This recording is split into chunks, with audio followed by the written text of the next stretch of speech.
जब पशुओं को मिलेगा प्यार और मिल्को मोर पशु आहार तो दूध बहेगा, मुनाफा बढ़ेगा। मिल्को मोर पशु आहार। इको प्लस का नया आविष्कार Eco plus hexa power TMT इसकी प्रीमियम क्वालिटी व उन्नत जंग रोधक क्षमता दे बेजोड़ मजबूती।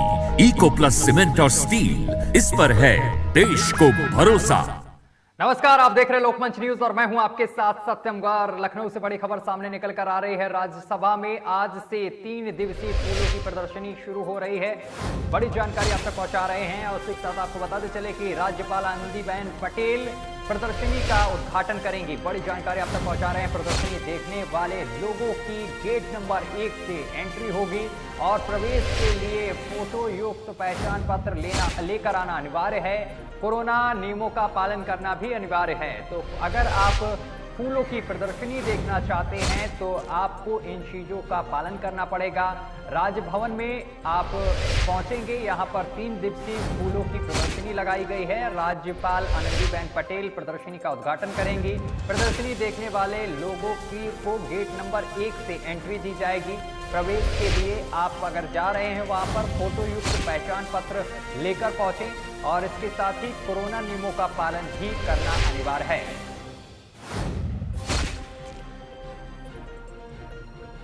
और मिर्जापुर के मझवा विधानसभा के करकछा कला में पीएम मोदी की जनसभा है। जनसभा को लेकर तैयारियां पूरी कर ली गई हैं। बड़ी जानकारी आप तक पहुंचा रहे हैं।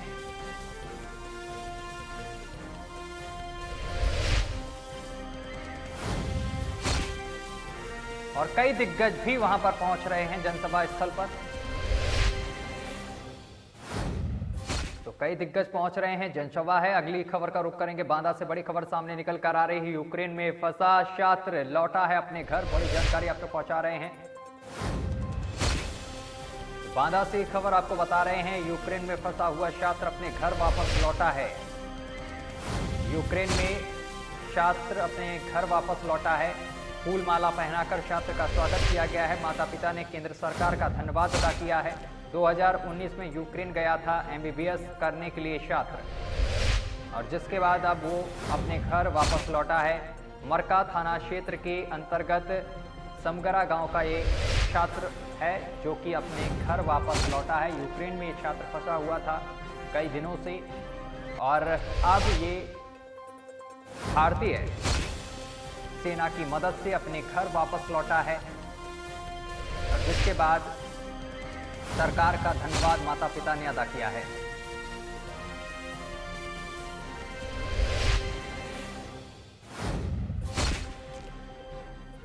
सोनभद्र का रुख करेंगे। मध्य प्रदेश के सीएम शिवराज सिंह चौहान का आज जनसभा है। बड़ी जानकारी आप तक पहुंचा रहे हैं।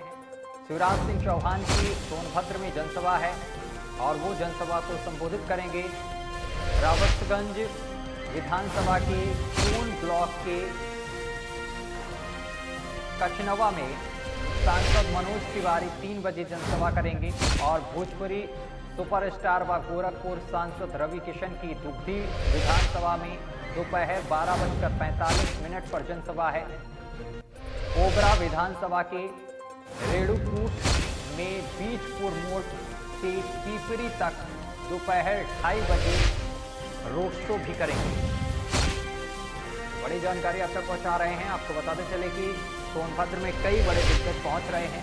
मध्य प्रदेश के सीएम शिवराज सिंह चौहान भी आज जनसभा को संबोधित करेंगे।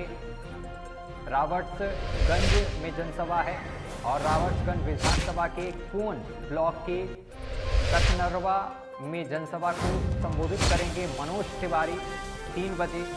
और भोजपुरी सुपरस्टार भी पहुंच रहे हैं रवि किशन, जो दुग्धी में जनसभा को संबोधित करेंगे।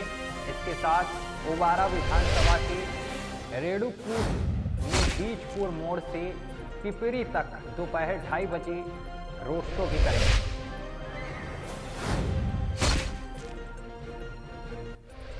औरैया का रुख करेंगे। औरैया शासन प्रशासन की अनदेखी के चलते धड़ल्ले से चल रही है नकल।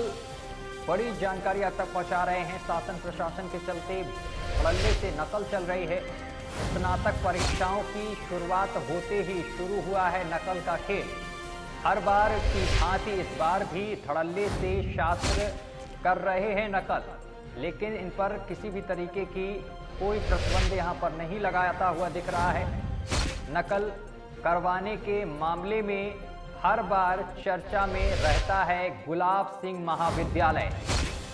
तो महाविद्यालय की तस्वीरें हम आपको दिखा रहे हैं। इसी महाविद्यालय में बच्चे परीक्षा दे रहे हैं और इसमें धड़ल्ले से नकल चल रही है।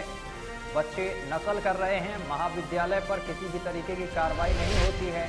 हर बार इस महाविद्यालय से इसी तरीके की खबरें सामने निकल कर आती हैं। ये बताया जाता है शासन प्रशासन की अनदेखी के चलते धड़ल्ले से यहाँ पर नकल चलती है। स्नातक परीक्षाओं की शुरुआत होते ही शुरू हुआ है नकल का ये खेल। हर बार की भांति इस बार भी नकल धड़ल्ले से कराई जा रही है और ये विद्यालय की तस्वीरें हम आपको दिखा रहे हैं। गुलाब सिंह महाविद्यालय है।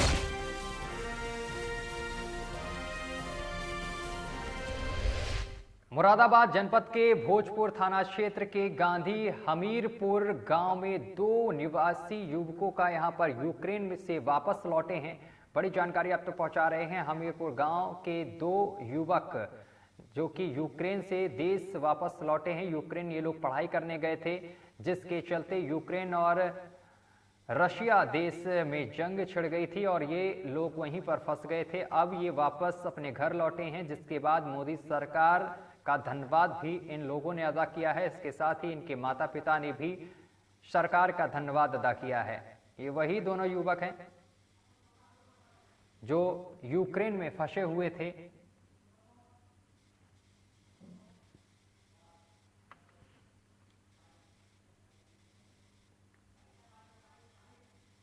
सर माहौल तो वहाँ पे बहुत ज़्यादा कंडीशन बिगड़ती चली आ रही है।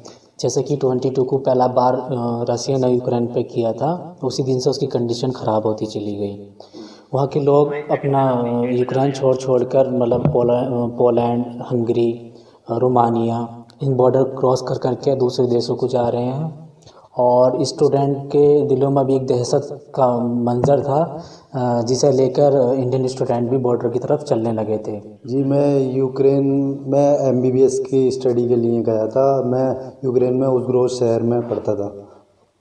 अच्छा, क्या क्या जो वहाँ हालात बने हुए हैं अभी, तो जिस तरीके से बमबारी अभी भी चल रही है, जब आप वहाँ से निकले थे सुरक्षित महसूस कर रहे थे, किस तरह से महसूस करते? हमें जब लगभग जैसे भाई ने बताया अभी कि 22 को सुबह में हमें सब घबरा गए थे एकदम। सब सुबह को लगभग 3-4 बजे से सारे उठकर बैठ गए थे बच्चे, सबको नींद नहीं आ रही थी। सब बच्चों के जब पता चला कि मतलब बमबारी हो रही है तो बच्चों का डर लगने लगा था कि पता नहीं कब किस वक्त क्या हो जाए। इस वजह से बच्चे काफ़ी परेशान थे।